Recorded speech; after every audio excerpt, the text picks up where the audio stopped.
Good morning students, welcome to my YouTube channel accounts boss. कैसे हैं बच्चे? Chapter में पढ़ा रहा था रिटायरमेंट ऑफ ए पार्टनर, जिसका लेक्चर नंबर 6 हम आपके साथ शेयर करेंगे।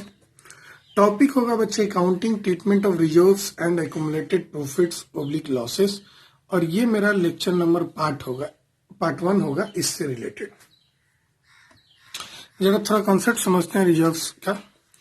If at the time of retirement of partner, there is a balance in reserves and accumulated profit in liability side of balance sheet, and goodwill, accumulated losses, deferred revenue expenditure in asset side of balance sheet, then they will be transferred to all partners capital account or current account in their old profit sharing ratio। मैंने आपको ये जो बातें लिखी है यही O3 की concept है।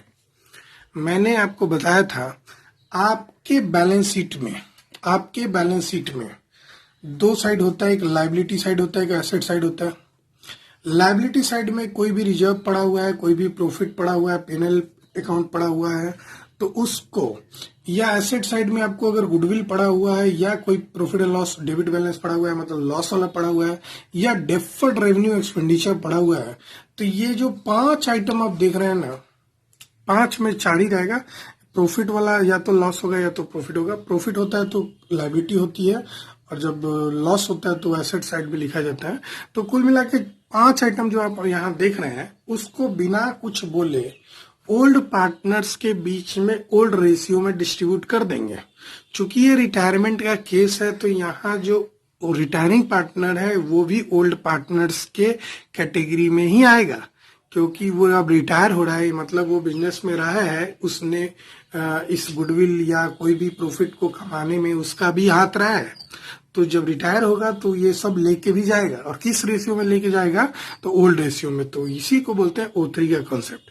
और एक और बात, एक क्वेश्चन में कुछ ना भी बोले या क्वेश्चन में कुछ बोले तो हम इसको डिस्ट्रीब्यूट कर देते हैं हमेशा। क्वेश्चन अगर साइलेंट रहे तो ये 5 आइटम आप जो देख रहे हैं उसको बिना कुछ बोले हमको ओल्ड रेशियो में ओल्ड पार्टनर्स के बीच में डिस्ट्रीब्यूट कर देना चाहिए। यही एक सही रूल है। तो आइए हम लोग एक क्वेश्चन अपने आप से पूछते हैं, why are they transferred before the retirement of a partner. ये जो रिजर्व्स आप देख रहे हैं या एक्यूमुलेटेड प्रॉफिट ऑब्लिक लॉसेस देख रहे हैं, उसको आप क्यों ट्रांसफर करेंगे रिटायरमेंट के पहले, ठीक है ना। तो as these reserves accumulated profit oblique losses belongs to all partner, चूंकि ये जितने भी रिजर्व्स हैं, जितने भी accumulated profits और losses हैं, वो सारे पार्टनर्स के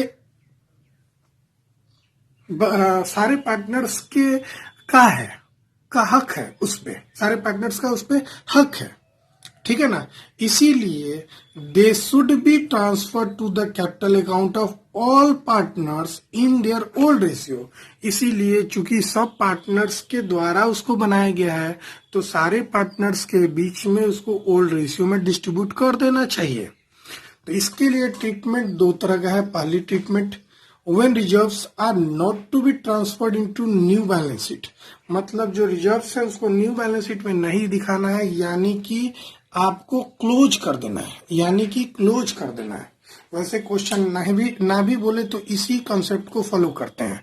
क्या कॉन्सेप्ट बोला कि रिजर्व्स को नए वाले बैलेंस शीट में नहीं दिखाना है, यानी कि क्लोज कर देना है। यानी कि क्लोज कैसे कर देना है, तो ओल्ड पार्टनर्स के बीच में ट्रांसफर कर देंगे। तो पहला, for transfer of reserves and accumulated profit, कोई भी रिजर्व से या एक्यूमुलेटेड प्रॉफिट को ट्रांसफर करने का जो एंट्री होता है वो हम लोग ऑलरेडी चेंज एडमिशन में पढ़े हैं। अब रिटायरमेंट में भी उतना दिमाग नहीं लगाना बच्चे। आशा करते हैं आप एकदम समझ चुके होंगे चेंज और एडमिशन में, जब मैंने आपको पढ़ाया था। यहाँ बस आप रिवाइज कर रहे हैं। तो जनरल रिजर्व या other reserve account DR, profit and loss account DR, ये जो प्रॉफिट एंड लॉस अकाउंट देख रहे हैं ये प्रॉफिट वाला है, मतलब ये लायबिलिटी साइड वाला है। Workman compensation reserve account DR, investment fluctuation reserve account DR to all partners capital या करेंट अकाउंट।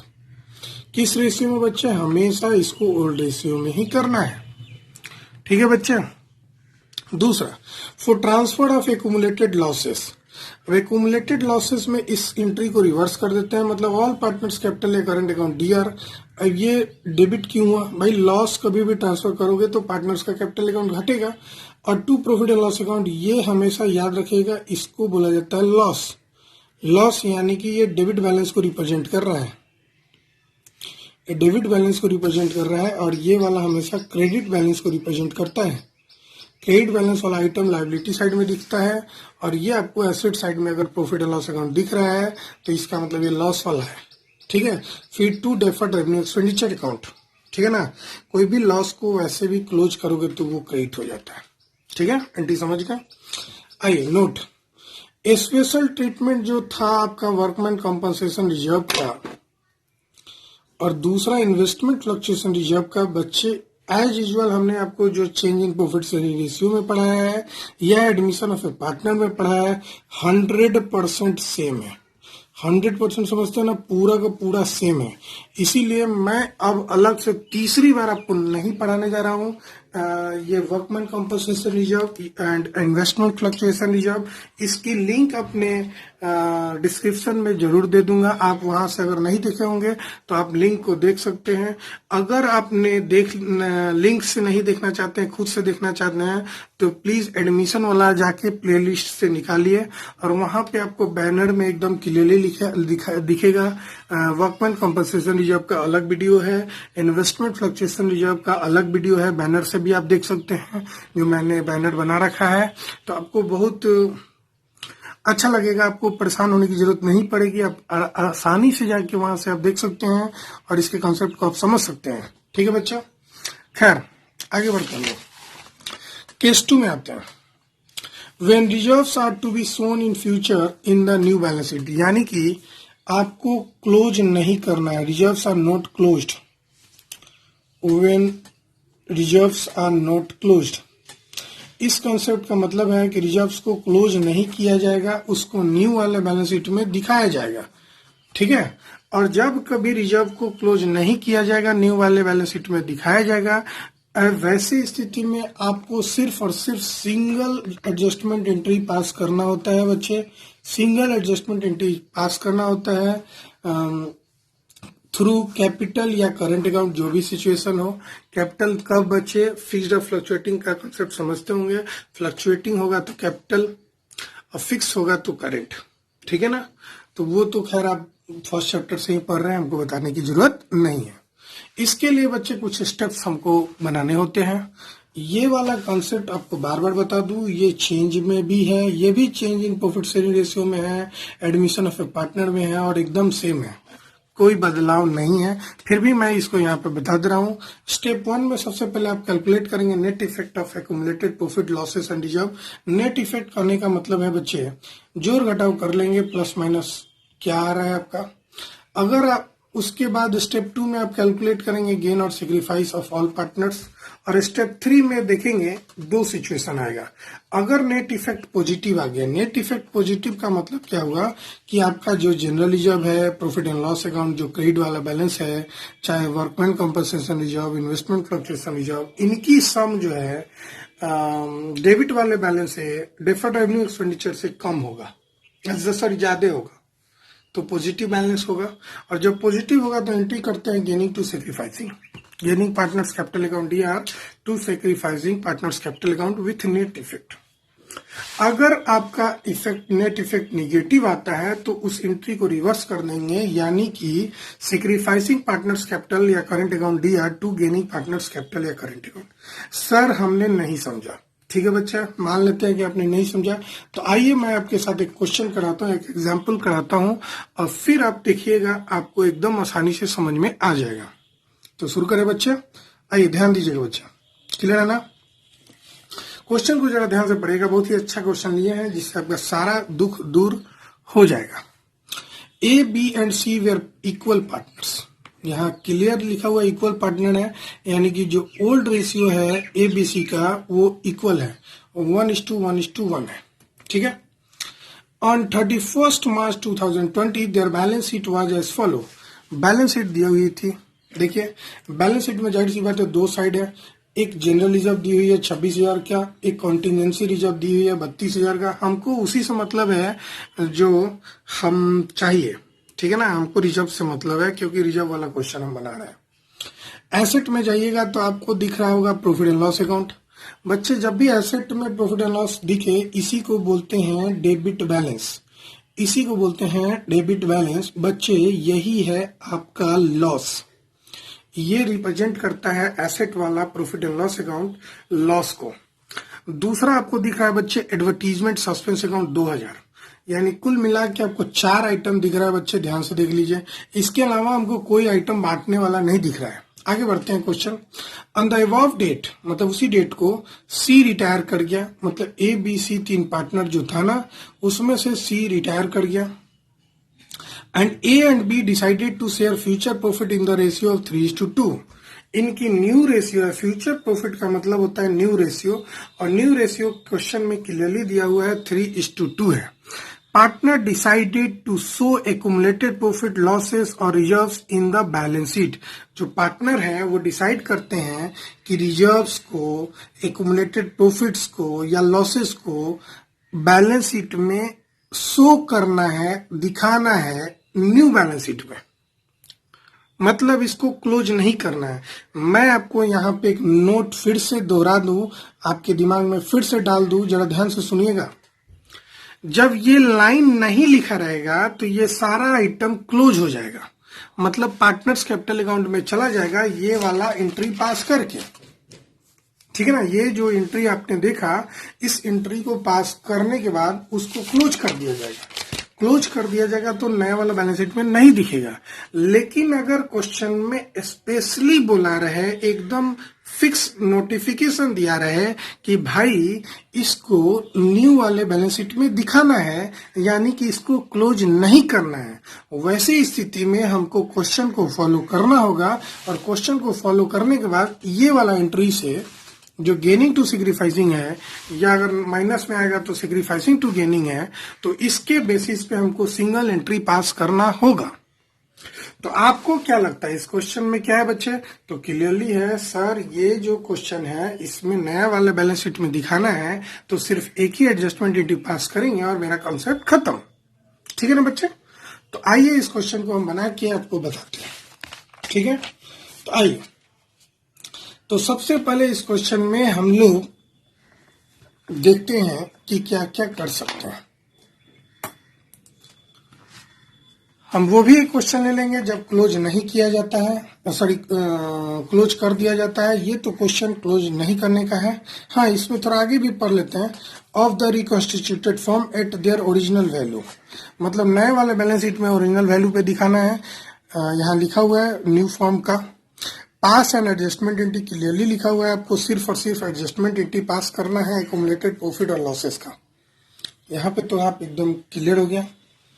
तो आइए सबसे पहला हम सॉल्यूशन से शुरू करते हैं इसका। Calculation of net effect of accumulated profits, losses and reserves। ठीक है बच्चा, आप एक काम करो, यहाँ पे एक स्टेटमेंट बना लो। जरा स्केल का यूज करना, I am not using scale but you will use. Okay, चलिए सबसे पहले यहाँ पे देखते हैं जनरल रिजर्व था, यहाँ पे आप लिख देंगे जनरल रिजर्व। पहले लायबिलिटी वाला आइटम लिखेंगे बच्चे, हमेशा याद रखिएगा। उसके बाद कॉन्टिजेंसी रिजर्व भी था। हाँ बच्चे, कॉन्टिजेंसी रिजर्व भी बढ़ता है। कॉन्टिजेंसी रिजर्व होता है कॉन्टिजेंट लायबिलिटी के लिए क्रिएट किया जाता है। वैसे लायबिलिटी जो हो भी सकता है, नहीं भी हो सकता है। तो जनरल रिजर्व 26,000 और कॉन्टिजेंसी 32,000, यहाँ लिख देंगे 26,000 और 32,000। दो ही आइटम था बच्चे लायबिलिटी साइड में। फिर आप लेस कर देंगे एसेट साइड में, और एसेट साइड में हमने दो आइटम पढ़ा था, प्रॉफिट एंड लॉस दिया हुआ था, और दूसरा भी आइटम था जिसको लेस करना है, एडवर्टीजमेंट सस्पेंस अकाउंट। हमेशा लायबिलिटी में से एसेट्स घटाइएगा। अब जरा देख लेते हैं। प्रॉफिट और लॉस का 11,000 है और एडवर्टीजमेंट का 2,000 है, यानी 11,000 और 2,000 आपको माइनस करना है। और जो माइनस करना है प्लीज गिव इन ब्रैकेट, ये तो आप पढ़ ही होंगे। जरा नेट इफेक्ट निकालते हैं। 26,000 में 13,000 तो ऐसे ही गया, तो 13,000, 13 2 5 3 45,000 पॉजिटिव बैलेंस आया। तो नेट इफेक्ट आप गौर किए होंगे पॉजिटिव आया, इसी को बोलते हैं पॉजिटिव। पॉजिटिव कब होता है बच्चे? जब लायबिलिटी वाला ज्यादा होता है एसेट से, तो आपका पॉजिटिव हो गया। और जब भी पॉजिटिव होगा तो आपका एंट्री होगा gaining partner to sacrificing partner. लेकिन सवाल ये उठता है कि इस क्वेश्चन में आपको पता कहाँ है? ओल्ड रेशियो दी हुई थी, न्यू रेशियो दी हुई थी, तो आपको तो गेनिंग रेशियो कैलकुलेट करना होगा। तो सबसे पहले एक वर्किंग नोट बनाएंगे, फिर जर्नल एंट्री पास करेंगे हम। ठीक है, आइए यहीं पे वर्किंग नोट हम पहले कर लेते हैं। Working note number 2, calculation of sacrifice and gain. कौन सेक्रीफाइस किया, कौन गेन किया? तो सबसे पहले ए का देखते हैं। हमेशा बनाने समय old ratio minus new ratio करेंगे, याद रखिएगा। जो माइनस में आएगा उसको गेन करेंगे, ये पहले से ही बताते आ रहे हैं। तो ओल्ड रेशियो 1:1:1 था, यानी कि 1/3, माइनस न्यू रेशियो जरा हम देख लेते हैं 3:2 था, यानी कि 3/5। बी क्या करेंगे तो 1/3 माइनस 2/5। सी क्या करेंगे तो ओल्ड रेशियो 1/3 था और न्यू रेशियो बच्चा ये रिटायर कर रहा था तो 0 था। न्यू रेशियो इसका 0 था। जरा घटाते हैं, एलसीएम हो गया 15, तो 5 - 9 यानी कि -4/15। एलसीएम हो गया 15, तो 5 - 6 यानी कि -1/15, यानी कि यहाँ घटा के है 1/3। तो ये गेन किया, ये भी गेन किया, और ये 1/3 है तो इसको 5/5 कर दो, तो 5/15 हो गया, और ये सेक्रीफाइस हुआ। तब गेन और सेक्रीफाइस हमेशा इक्वल होगा। तो इस क्वेश्चन से आप क्लियर हो गया कि ए और बी गेन किया है। तो यहाँ पे आप A's capital account DR, B's capital account DR to C's capital account करेंगे, नोटेशन लिख देंगे। Adjustment made for accumulated profits, losses and reserves on C's retirement. C के रिटायरमेंट पे इनकी एडजस्टमेंट हो रही है। ऐसा इसलिए हो रहा है क्योंकि इसको नया वाला बैलेंस शीट में हमको दिखाना है। जो भी आप देख रहे हैं general reserve, contingency reserve, profit and loss, advertisement, ये न्यू वाले बैलेंस शीट में एज यूजुअल जाएगा। जब एज यूजुअल जाएगा तो हमको एडजस्टेड करना पड़ेगा, एडजस्टमेंट करना पड़ेगा, गेनिंग टू सेक्रीफाइसिंग, क्योंकि फ्यूचर में तो सी रहेगा नहीं। तो फ्यूचर में जब सी नहीं रहेगा तो आज ही सब लेके चला जाएगा अपना शेयर। ठीक है, रिटायरमेंट के पहले सी बोलेगा ना भाई फ्यूचर में हम रहेंगे नहीं और ये रिजर्व मेरा है, चाहे लॉस हुआ तो हमको ही देना पड़ेगा। तो हम जब फ्यूचर में नहीं रहेंगे तो आज मेरा सब हिसाब किताब कर दो। तो ऐसे भी ये पॉजिटिव बैलेंस है, मतलब सी को फायदा देने वाला है। तो सी को फायदा देने वाला है तो जाहिर सी बात है सी कैपिटल अकाउंट क्रेडिट होगा। ठीक है ना। अब अमाउंट कितना आएगा बच्चे? तो अमाउंट कितना आएगा उसके लिए आपको क्या करना है, यहाँ पे नेट इफेक्ट से मल्टीप्लाई कर देना है, यहाँ पे नेट इफेक्ट से मल्टीप्लाई कर देना है, और नेट इफेक्ट आपका 45,000 आया है। तो मैं नेट इफेक्ट्स को मल्टीप्लाई कर रहा हूँ, ये हो जाएगा 15,3 यानी कि 12,000, और यहाँ हो जाएगा 3,000, और ये हो जाएगा 15,000। ठीक है, तो यहाँ पे आप लिख देंगे 15,000 सी में, यहाँ पे लिख देंगे 12,000, और यहाँ पे लिख देंगे 3,000। आशा करते हैं आप समझ गए होंगे कि क्यों किया जाता है। इसका भी लॉजिक मैंने आपको अभी अभी बताया। क्या लॉजिक बताया, अगर नहीं समझे तो फिर से एक मेरी बातों को सुनिए। भाई ए बी सी 3 पार्टनर है, इन तीनों ने यानी कि ऑल पार्टनर्स ने मिल के रिजर्व बनाया होगा, या कॉन्टीजेंसी रिजर्व बनाया होगा, या जनरल रिजर्व बनाया होगा, या जो पीएनएल अकाउंट का डेबिट बैलेंस दिख रहा है वो बनाया होगा, या एडवर्टीजमेंट एक्सपेंस दिख रहा है वो, ये सबके कारण ही बना है। तो जब सबके कारण बना है और जब सी रिटायर हो जाएगा तो भविष्य में अगर हमको इसको दिखाना है, क्लोज नहीं करना है, आज अगर क्लोज कर देते हैं तो ये सब झमेला ही नहीं उठता। आज ये क्लोज कर देते हैं, सब पार्टनर्स के बीच में बांट देते हैं तो कोई झमेला ही नहीं उठता। चूंकि सब पार्टनर्स के बीच में अभी बांटना नहीं है, कि क्वेश्चन बोला है कि बांटना नहीं है, इसको नए वाले बैलेंस शीट में ले जाना है, तो भविष्य में तो ये सिर्फ ए और बी ही लेगा। जब न्यू वाले बैलेंस शीट में दिखेगा तो भविष्य में तो 2 ही पार्टनर बचा है, तो अगर वो लोग आपस में बांटेगा फ्यूचर में जब कभी, तो सारा का सारा लेके कौन जाएगा, ए और बी। तो सी बोलेगा ना भाई अगर तुमको हमको अभी तुम नहीं दोगे तो तुम लोग सारा फायदा उठा लोगे, चूंकि इसको बनाने में मेरा भी हाथ है तो मुझे भी चाहिए। तो ए और बी बोलेगा एक काम करते हैं, हम लोग गेनिंग टू सेक्रीफाइसिंग कर लेते हैं, अभी ही तुमको हम कंपनसेशन दे देंगे जितना हम फ्यूचर में लेने वाले हैं।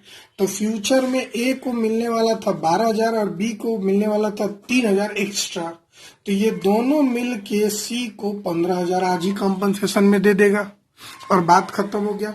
अगर लॉस हो जाता तो चूंकि लॉस होता तो मतलब निगेटिव होता तो ये एंट्री उल्टा हो जाता, रिवर्स हो जाता, यानी सी टू ए बी हो जाता, तो लॉस सी अपने बियर कर लेता और आज ए और बी को दे देता।